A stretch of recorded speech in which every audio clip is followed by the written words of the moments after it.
नमस्कार जय जगन्नाथ आपण को मोर यूट्यूब चैनल पुणी थे बहुत बहुत स्वागत।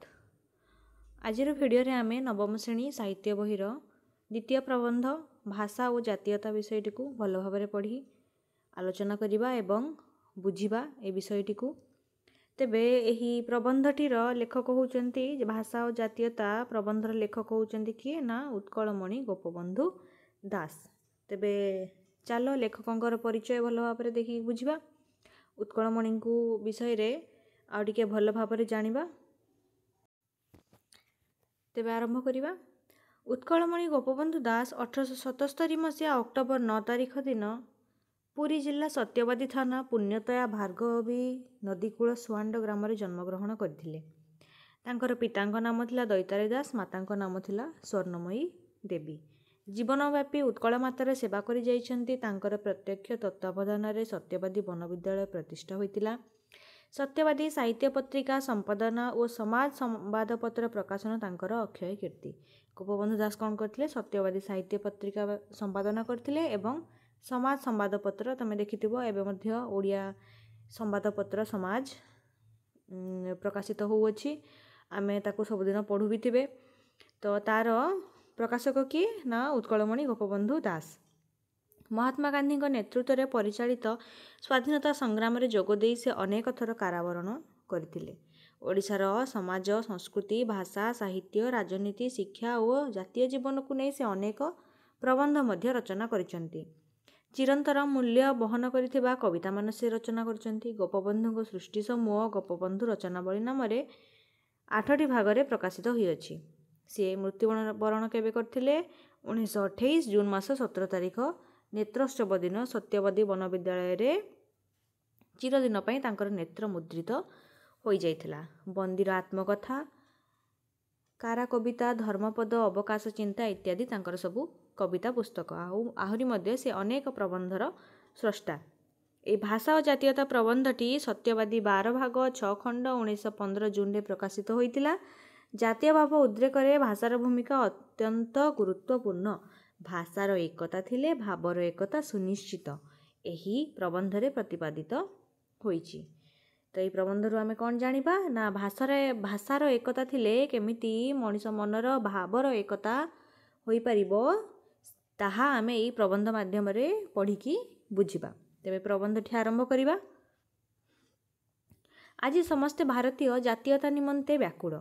संवादपत्र रे आलोचना होउछि, सभा समिति रे वक्तृता होउछि, काव्य नाटक उपन्यास आदि रे रूपक छल रे सूचना दिया जाउछि किपरि भारत जातीयता प्रतिष्ठित हबो।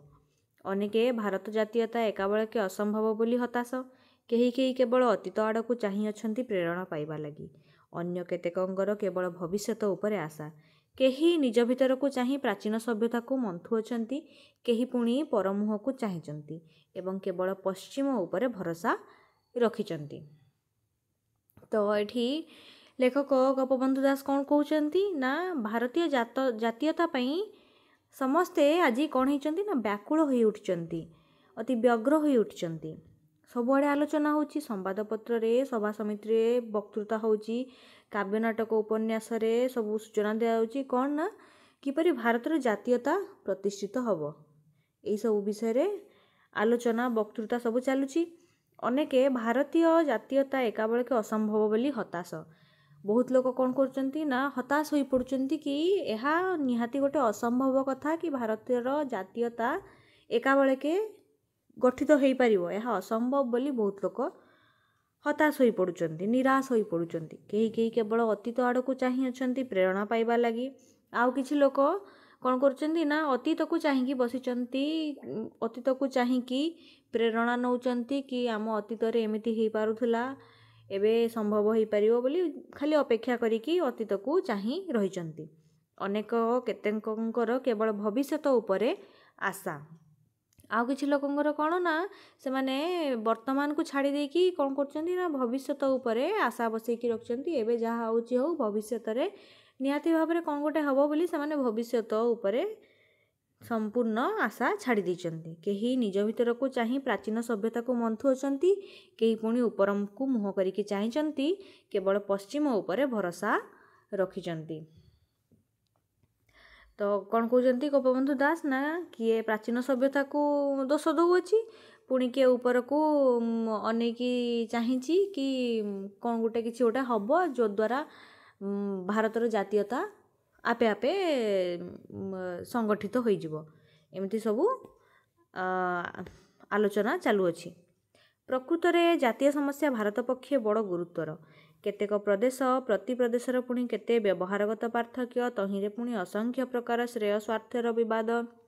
ଏପରି ସ୍ଥଳେ କୁମାରିକାର ହିମାଳୟ ସହିତ କିଛି ସମ୍ପର୍କ ଅଛି ବୋଲି ଭାବିବାକୁ ବେଳେବେଳେ ସାହସ ପାଏ ନାହିଁ। ତ ଗୋପବନ୍ଧୁ ଦାସ କ'ଣ କହୁଛନ୍ତି ନା ସତରେ ଜାତୀୟ ସମସ୍ୟା ଭାରତ ପାଇଁ ଗୋଟେ ବହୁତ ଗୁରୁତର ସମସ୍ୟା। କାହିଁକି ନା ଭାରତରେ କେତେ ପ୍ରଦେଶ ଅଛନ୍ତି, ଅର୍ଥାତ୍ କେତେ ରାଜ୍ୟ ଭାରତରେ, ପୁଣି ସେ ରାଜ୍ୟରେ ସବୁ ରାଜ୍ୟରେ ଭିନ୍ନ ଭିନ୍ନ ପ୍ରକାରର ବ୍ୟବହାରଗତ ପାର୍ଥକ୍ୟ ରହିଛି। ଭିନ୍ନ ଭିନ୍ନ ରାଜ୍ୟମାନଙ୍କର କ'ଣ ଅଛି ନା ତାଙ୍କର ଚାଲିଚଳଣି, ଆଚାର ବ୍ୟବହାର, ତାଙ୍କର ପରମ୍ପରା, ସଂସ୍କୃତି, ନୃତ୍ୟ, ଭାଷା ସବୁ ପ୍ରକାରରେ ତାରତମ୍ୟ ଦେଖାହେଉଛି। ପୁରା ଭାରତର କ'ଣ ଗୋଟିଏ ପ୍ରକାର ଖାଦ୍ୟ କି ଗୋଟିଏ ପ୍ରକାର ନୃତ୍ୟ କି ଗୋଟିଏ ପ୍ରକାର ଭାଷା ନାହିଁ ନା, ସମସ୍ତଙ୍କର ଅଲଗା ଅଲଗା। ତହିଁରେ ପୁଣି କ'ଣ ନା ଅସଂଖ୍ୟ ପ୍ରକାର ଶ୍ରେୟ ସ୍ୱାର୍ଥର ବିବାଦ ରହିଛି ପ୍ରଦେଶ ପ୍ରଦେଶ ମଧ୍ୟରେ।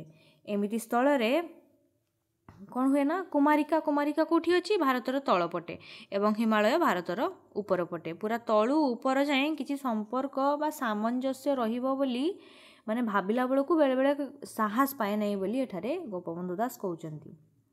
ପୂର୍ବରୁ କ'ଣ ଥିଲା ନା ଭାରତର ପ୍ରତ୍ୟେକ ପ୍ରଦେଶର ଅନେକ ବିଷୟରେ ସ୍ୱାତନ୍ତ୍ର୍ୟ ଥିଲା। ଯାତାୟାତର ଏତେ ସୁବିଧା ନଥିଲା। ଗୋଟିଏ ଗୋଟିଏ ପ୍ରଦେଶ ବନ, ଜଙ୍ଗଲ, ନଦୀ ଆଦି ସ୍ୱାଭାବିକ ସୀମା ଦ୍ୱାରା ଆବଦ୍ଧ ଥିଲେ। ତେଣୁ କାଳକ୍ରମେ ସେ ପ୍ରତ୍ୟେକ ପ୍ରଦେଶର ଇତିହାସ, ସାହିତ୍ୟ, ଭାଷା, ଲୋକ, ବ୍ୟବହାର ଆଦି ସ୍ୱତନ୍ତ୍ର ହେବା ସ୍ୱାଭାବିକ। ତ ଗୋପବନ୍ଧୁ ଦାସ କ'ଣ କହୁଛନ୍ତି ନା ଆଗରୁ ମାନେ ଭାରତରେ ମାନେ ସବୁ ଯେଉଁ ପ୍ରଦେଶ ଥିଲା ତାଙ୍କର ଗୋଟିଏ ଗୋଟିଏ ଅଞ୍ଚଳର ନିର୍ଦ୍ଦିଷ୍ଟ ତାଙ୍କର ସ୍ୱାତନ୍ତ୍ର୍ୟ ଥିଲା। କାହିଁକି ନା ସେତେବେଳେ ଯାତାୟାତର ଏତେ ସୁବିଧା ନଥିଲା। ଗୋଟେ ଜାଗାରୁ ଆଉ ଗୋଟେ ଜାଗାକୁ ଲୋକମାନେ ଯିବା ଆସିବା କରିପାରୁନଥିଲେ। ଯିଏ ଯେଉଁ ଜାଗାରେ ରହୁଥିଲା ସେଇ ଜାଗାରେ ହିଁ ରହୁଥିଲା, ଏବଂ ତାଙ୍କର ସେଇ ଜାଗାଟି ବା ସେଇ ପ୍ରଦେଶଟି ମାନେ ବଣ, ଜଙ୍ଗଲ, ନଦୀ ଆଦି ସ୍ୱାଭାବିକ ସୀମା ଦ୍ୱାରା ସେ ଆବଦ୍ଧ ହୋଇକି ରହୁଥିଲା। ସେ ନିର୍ଦ୍ଦିଷ୍ଟ କ୍ଷେତ୍ର ଭିତରେ ଗୋଟେ ନିର୍ଦ୍ଦିଷ୍ଟ ପ୍ରକାରର ଲୋକ ବାସ କରୁଥିଲେ, ଏବଂ ତାଙ୍କର ଇତିହାସ, ସାହିତ୍ୟ, ଭାଷା, ଲୋକ ବ୍ୟବହାର ଆଦି ସ୍ୱତନ୍ତ୍ର ହେବା ସ୍ୱାଭାବିକ। ମାନେ ନିର୍ଦ୍ଦିଷ୍ଟ ଏରିଆର ନିର୍ଦ୍ଦିଷ୍ଟ ଜାଗାର ନିର୍ଦ୍ଦିଷ୍ଟ ପ୍ରକାର ଭାଷା ହେଲା, ସାହିତ୍ୟ ହେଲା, ଇତିହାସ ହେଲା, ଆଉ ଗୋଟେ ଜାଗାର ସେମିତି ତାଙ୍କର ଅଲଗା ହେଲା। ମାନେ ତାଙ୍କର ସେ ଜାଗାରେ ସେ ସ୍ୱତନ୍ତ୍ର ପ୍ରକାରର ଭାଷା, ବ୍ୟବହାର, ଇତିହାସ ଏସବୁ ସ୍ୱତନ୍ତ୍ର ହେଲା। କିନ୍ତୁ ବିଶେଷତ୍ୱ ଏହି ଯେ ମୂଳ ଆର୍ଯ୍ୟ ସଭ୍ୟତା ମେରୁଦଣ୍ଡ ରୂପରେ ରହିଥିଲା। ଆର୍ଯ୍ୟ ଋଷିମାନେ ବୁଝିଥିଲେ ଭାବ, ତେଣୁ ଭାଷାର ଏକତା ମାନବ ପ୍ରାଣର ମିଳନ ପକ୍ଷେ ଏକମାତ୍ର ପନ୍ଥା। ମାନବ ଆକୃତି ପ୍ରକୃତରେ ଭିନ୍ନ ହୋଇପାରେ, ଭିନ୍ନ ଜଳବାୟୁରେ ବଢ଼ିପାରେ, ତେବେ ତା'ର ଅନ୍ୟ ମାନବ ସହିତ ମିଳନ କେଉଁଠାରେ? ଭାବରେ, ଚିନ୍ତାରେ, ସ୍ଥୂଳତଃ ସଭ୍ୟତାରେ। ସବୁ ପ୍ରଦେଶରେ ନିଜର ନିଜର ସ୍ୱାତନ୍ତ୍ର୍ୟ ଥିବା ସତ୍ତ୍ୱେ ତା'ର ମୂଳରେ କ'ଣ ଥିଲା ନା ଆର୍ଯ୍ୟ ସଭ୍ୟତା ତା'ର ମେରୁଦଣ୍ଡ ରୂପରେ ବିରାଜମାନ କରିଥିଲା। ଆର୍ଯ୍ୟ ଋଷିମାନେ ବୁଝିଥିଲେ, କ'ଣ ବୁଝିଥିଲେ ସେମାନେ ନା ଭାବ, ଆଉ କ'ଣ ବୁଝିଥିଲେ ଭାଷାର ଏକତା, ମାନବ ପ୍ରାଣର ମିଳନର ଗୋଟିଏ ମାତ୍ର ପନ୍ଥା ହେଉଛି ଭାବ।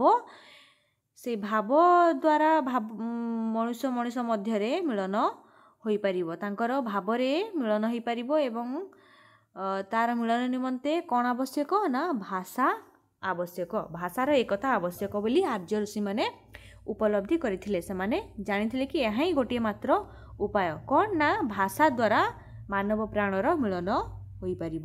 ଏହି ଉପାୟଟି ସେମାନେ ବୁଝିଥିଲେ। ମାନବ ଆକୃତି ପ୍ରକୃତରେ ଭିନ୍ନ ହୋଇପାରେ। ମଣିଷର ଆକୃତି ଭିନ୍ନ ଭିନ୍ନ। ଗୋଟିଏ ମଣିଷ ଡେଙ୍ଗା ହେଲେ ଗୋଟିଏ ମଣିଷ ଗେଡ଼ା, ଗୋଟିଏ ମଣିଷ ଗୋରା ହେଲେ ଗୋଟିଏ ମଣିଷ କଳା। ସମସ୍ତେ କ'ଣ ଏକା ଭଳିଆ ଦେଖାଯାଆନ୍ତି କି ନାହିଁ? ସମସ୍ତଙ୍କର ଆକୃତିରେ ଭିନ୍ନତା ରହିଛି। ଭିନ୍ନ ଜଳବାୟୁରେ ମଣିଷଟି ବଢ଼ିପାରେ। ଜଣେ ଥଣ୍ଡା ଏରିଆରେ ବଢ଼ିପାରେ, ଜଣେ ଗରମ ଏରିଆରେ ବଢ଼ିପାରେ, ଜଣେ ରାଜସ୍ଥାନରେ ବଢ଼ିଲା ବେଳକୁ ଜଣେ କାଶ୍ମୀରରେ ବଢ଼ୁଛି, ଜଣେ କନ୍ୟାକୁମାରୀରେ ବଢ଼ୁଛି। ଜଳବାୟୁ ମଧ୍ୟ ଭିନ୍ନ ଭିନ୍ନ ରହୁଛି। ତେବେ ତା'ର ଅନ୍ୟ ମାନବ ସହିତ ମିଳନ କେଉଁଠାରେ ବୋଲି ଏଠାରେ ପ୍ରଶ୍ନ ପଚରାଯାଇଛି। କେଉଁଥିରେ ନା ଭାବରେ, ଚିନ୍ତାରେ, ସ୍ଥୂଳତଃ ସଭ୍ୟତାରେ। ତା'ର ଆକୃତି ଭିନ୍ନ ହୋଇପାରେ, ସେ ଭିନ୍ନ ଜଳବାୟୁରେ ବଢ଼ିପାରେ, କିନ୍ତୁ ତା'ର ମିଳନ କେମିତି ହୋଇପାରିବ ନା ଗୋଟେ ହିମାଳୟର ଲୋକ ସହିତ ଗୋଟେ କନ୍ୟାକୁମାରୀର ଲୋକ ସହିତ ଜଳବାୟୁ ଭିନ୍ନ ହୋଇପାରେ, କିନ୍ତୁ ସେମାନେ କେମିତି ମିଳିପାରିବେ ନା ସେମାନେ ଭାବରେ ମିଳିପାରିବେ। ତାଙ୍କ ଦୁଇ ଜଣଙ୍କର ଚିନ୍ତାଧାରାରେ ତାଙ୍କର ମିଳନ ହୋଇପାରିବ। ସ୍ଥୂଳତଃ ତାଙ୍କର ସଭ୍ୟତା ଯଦି ଗୋଟିଏ ଏକ ହୋଇପାରିବ, ତେବେ ତାଙ୍କର ଏକତା ହୋଇପାରିବ, ତାଙ୍କର ମିଳନ ସମ୍ଭବ ହୋଇପାରିବ। ଭାରତରେ ଆର୍ଯ୍ୟ ଉପନିବେଶ ବଢ଼ିଲା। କ୍ରମେ ସୁରସେନ ବା ମହାରାଷ୍ଟ୍ରର ଆର୍ଯ୍ୟ ସହିତ ମଗଧ ଆର୍ଯ୍ୟର ପାର୍ଥକ୍ୟ ଜମିଲା। ପ୍ରାଦେଶିକ ସ୍ୱାତନ୍ତ୍ର୍ୟ ବଢ଼ିଲା। ମାତ୍ର ସଂସ୍କୃତ ଭାଷା ଓ ବୈଦିକ ଭାବ ଏ ବହୁଳ ସ୍ୱାତନ୍ତ୍ର୍ୟ ମଧ୍ୟରେ ସୁନ୍ଦର ସୁଦୃଢ଼ ଏକତା ରଖିଲା ଏବଂ ଆଜି ଯାଏଁ ରଖିଛି। କ'ଣ ହେଲା ନା ପ୍ରଥମେ ଆର୍ଯ୍ୟମାନେ ଆସିଲେ ଭାରତବର୍ଷକୁ, ତାପରେ କ'ଣ ହେଲା କ୍ରମେ କ୍ରମେ ସୁରସେନ ବା ମହାରାଷ୍ଟ୍ରର ଆର୍ଯ୍ୟ ସହିତ ମଗଧମାନଙ୍କର ପାର୍ଥକ୍ୟ ଜମିଲା ଏବଂ ପ୍ରାଦେଶିକ ସ୍ୱାତନ୍ତ୍ର୍ୟ ବଢ଼ିଲା। କିନ୍ତୁ ଆର୍ଯ୍ୟମାନଙ୍କର ଭାଷା କ'ଣ? ସଂସ୍କୃତ ଭାଷା ଆଉ ବୈଦିକ ଭାଷା।